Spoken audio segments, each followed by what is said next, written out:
এরপর আমরা যেই টপিকটা যাব সেটা হচ্ছে ফাইবার অপটিক কেবল।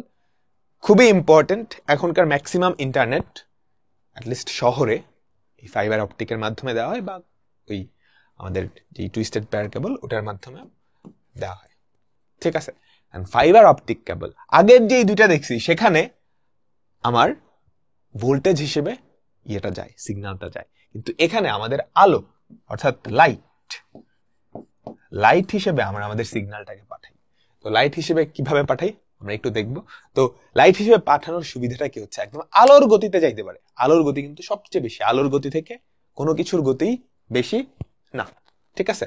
এবং এখানে অবলোহিত আলোটা ব্যবহার করা হয়, যার তরঙ্গ দৈর্ঘ্য হচ্ছে 1300 থেকে 1500 ন্যানোমিটার। হ্যাঁ, এন্ড অপটিক্যাল ফাইবারে যেই টেকনোলজিটা ইউজ করা হয় সেটা আসলে পূর্ণ অভ্যন্তরীণ প্রতিফলন। তোমরা ক্লাস 9-10 পড়ে আসছো, আমরা ফাইবার অপটিকের গঠনটা দেখি। এই গঠনটা খুবই ইম্পর্টেন্ট। কয়টা পার্ট থাকে?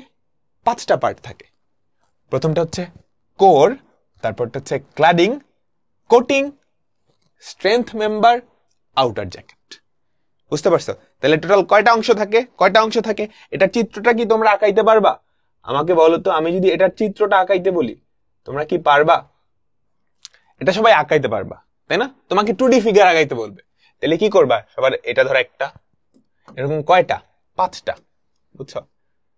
2টা, এরপর হচ্ছে 3টা, এরপর হচ্ছে 4টা, সবার লাস্টে কি সবচেয়ে চিকনাটা, এইটাকে বলা হয় কোর আর ক্ল্যাডিং।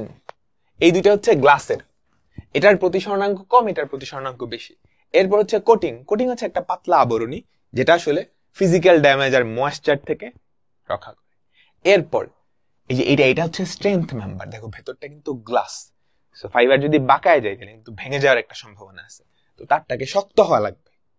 ফাইবার অপটিক কেবল সরাসরি বাঁকান যায় না, বাঁকায় দেখো ভেতরে ভেঙে যাবে। সো শক্ত করে রাখার জন্য এটা কি স্ট্রেংথ মেম্বার, আর তার বাইরে একটা প্লাস্টিকের আবরণী থাকে, ইউজুয়ালি সেটা হলুদ কালারের হয়। তোমরা যদি অপটিক্যাল ফাইবার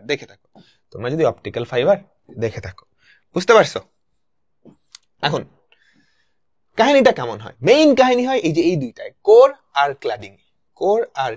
দুইটাই তো গ্লাসের, তাই না? তো তুমি যদি খেয়াল করো, এটা ধরো কোর, আর বাইরে থাকবে কি আমাদের ক্ল্যাডিং, ঠিক আছে? কোর আর ক্ল্যাডিং, বাইরেরটার প্রতিসরণাঙ্ক কিন্তু বেশি, এই জিনিসটার প্রতিসরণাঙ্ক বেশি, তার মানে গাঢ় মাধ্যম। কাহিনী বুঝছো? এখন আলোক রশ্মি যখন হালকা থেকে ঘন মাধ্যমে যায় তখন আপতন কোণ যদি সংকট কোণের থেকে বেশি হয়, পূর্ণ অভ্যন্তরীণ প্রতিফলন হয় না? তাহলে এইখানে তুমি একটা অবলোহিত রশ্মি মারলা এবং সংকট কোণের বেশি, তাহলে কি হবে? পূর্ণ অভ্যন্তরীণ প্রতিফলন হবে। পূর্ণ অভ্যন্তরীণ প্রতিফলনের মাধ্যমে এটা চলতেই থাকবে, তাই না? আলোর বেগে যাবে। কাহিনী বুঝছো? এটা হচ্ছে আমাদের ক্ল্যাডিং, এটা হচ্ছে, এটার প্রতিসরণাঙ্ক বেশি, এটার প্রতিসরণাঙ্ক কম, এই জন্যই কি পূর্ণ অভ্যন্তরীণ প্রতিফলন, টোটাল ইন্টারনাল রিফ্লেকশন, পূর্ণ অভ্যন্তরীণ প্রতিফলন। কাহিনী বুঝছো? এখন এই অপটিক্যাল ফাইবার না আবার দুই প্রকার। হ্যাঁ, একটা হচ্ছে সিঙ্গেল মোড, আর একটাকে বলা হয় মাল্টি মোড। সিঙ্গেল মোডটা কি?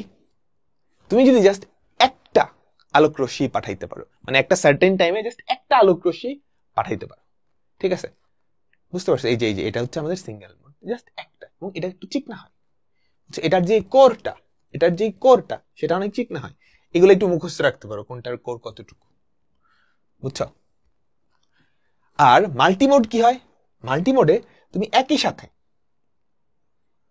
বুঝছো, মাল্টিমোডে তুমি একই সাথে একাধিক আলোক রশ্মি পাঠাইতে পারো, একাধিক ফ্রিকোয়েন্সির বা একাধিক তরঙ্গ দৈর্ঘ্যের তুমি আলোক রশ্মি একই সাথে পাঠাইতে পারো, সুন্দরভাবে ট্রান্সফারটা করা যায়। আমি কি বুঝাইতে পারলাম? সবাই বলো তো। এখন এই যে তিনটার পার্থক্য, এই তিনটার পার্থক্য পারবা?